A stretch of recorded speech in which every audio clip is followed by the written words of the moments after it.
Hi, I'm Brandon Noonan, and I'm Devon's first Mr. Gay England finalist 2022. Hi Brandon, welcome to Mr. Gay England. How are you feeling? Fine. Awesome, just fine. A bit exhausted after doing the choreography. Yeah, it's a long When you do day the same this thing day. over and over again, it's like, I just forgot what poses to do. You'll be surprised how quickly when you go to the actual day, you remember everything. Oh, well, I probably will, but like I said, Darren, we've done it so many times, we kind of ran out. Like for me, I've got all my catwalks planned, but you don't want to expose too much to the other finalists. Not at all. And you just kind of run out there, so I started doing very little fish, cardboard footbox. Whatever's got to listen, people have done weirder things in pageants, Well, especially there was drag kids in pageants. the room, so you can't really do this. This is very true, this is very true. Especially when there's hot guys like, do it in the room. True. So, what made you enter? What made you enter Mr. Gay England? So obviously 3 years ago I did Mr. British Isles, and I kind of entered that because it's kind of like a stereotype. So that one's like a modelling competition, and I didn't like the stereotypes that go around. It's the tall, dark, handsome, successful from London or something like that, and I did that 3 years ago, and that kind of, I didn't win, but it kind of spoke something in me to stop doing public speaking, sure about my childhood traumas. I've gone through an awful lot. It's like books and books, so I can't be asked. I'm expecting this would be out of a long interview. But I also run a very successful community down in Plymouth, which is a houseboat community, we started on Facebook and it grew and grew and grew. And now I run that and I love it. I do events, giveaways, I run kids and stuff like that. And obviously when I saw this, I thought, oh, it's about community. It's exactly what I do. And I've worked with charities and stuff like that before. And that's kind of why I really wanted to do it. So what would you say, what is the kind of important message that you want to use the platform for?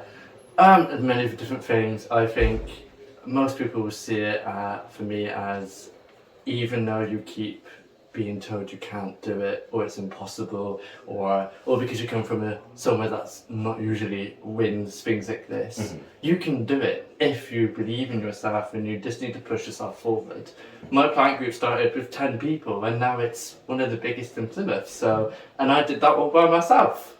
And now I use it in my job references and everything. So you can create something from nothing, but you just got to believe in it. Yeah, very true. And that's a great message. No, but that's a great message to kind of pass out. Is there anything about the competition part that you're nervous about? Obviously the quest, the things that I can't control, so like the fundraising and the contrality one. It's gonna be hard not to go, bitch, why didn't you give me the rounds? Like when we were giving each other sweets, we were still like, why not me? Because I'm trying to be nice, Someone said you can always do what they do in Drag Race. You vote for me, I vote for you. To everyone. That's how we done Mixed Drag England Congeniality last year. Yep, we planned it for the start because there was just 3 of us. So we're like, right, 3 of us, so all 3 of us won. That's nice. Kind of switching gears a little bit, obviously it's Pride Month. What does Pride mean to you? Our Pride's in August. Ours is in July. Well, I haven't actually said about this, but Pride means a lot to me because actually in lockdown I actually got assaulted from my housemate for being gay. So actually it was quite scary because it's one of the reasons why I went in to get council house, because moving into a shared house, it's 1 in 9 chance of someone being homophobic again. And I think Pride it needs to be better down there because we still have homophobics, but it's not talked about.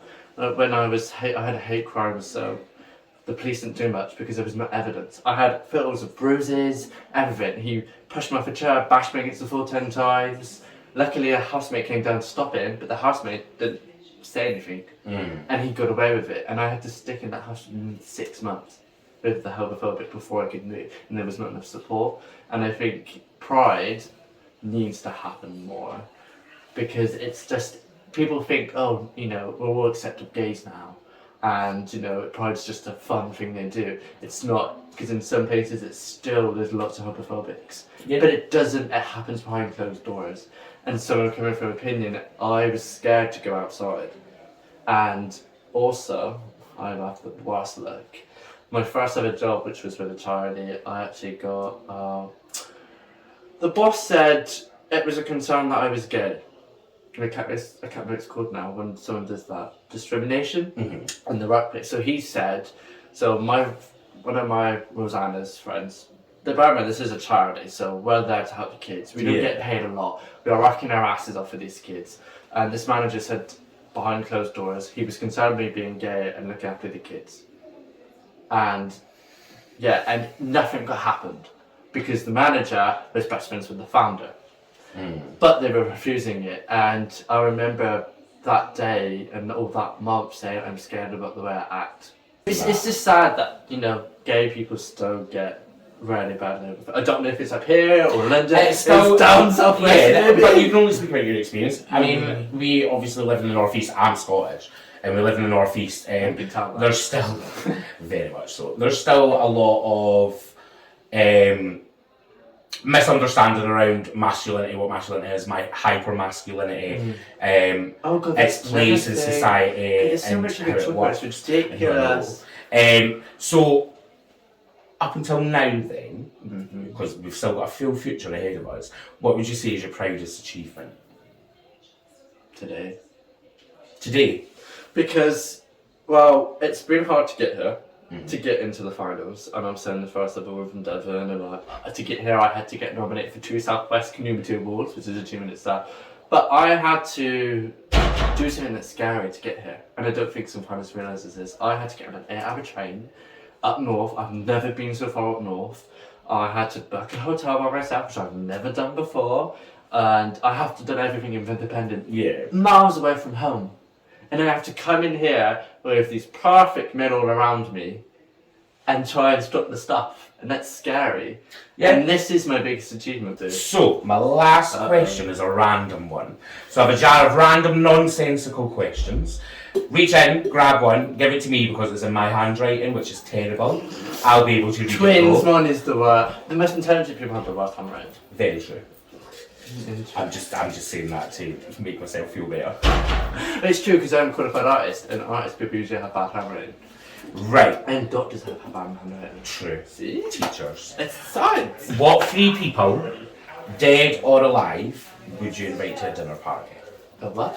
So what 3 people, dead or alive, so they can be dead or they can be alive, would you invite to a dinner party? Dinner party? Yeah. So any 3 people in the whole world. First one also would be my dad, who died 7 years ago tomorrow. Which is another hard thing. Yes. Like you try and forget about it all. The other 2 I don't know. At the moment I have a bit of a crush. It's someone here, so I might say. So maybe someone from here. You don't have to say their name. Someone from here. I know, but yeah. I don't know. Can you count what? I don't know. It's hard. It is just hard. anybody. Is there no one who you think, who you've always? Maybe I should just say Queen Elizabeth so I can do business with her. I think Queen Elizabeth. With Donald Trump, something like a millionaire, or like a prince that's single and gay that fancies me. That'd be even better. Because then you can flirt with him then. I mean, Harry's not single, but I'm sure he swings. Well, listen, Brandon, it's been lovely to meet you, and absolute best of luck on your journey throughout the competition.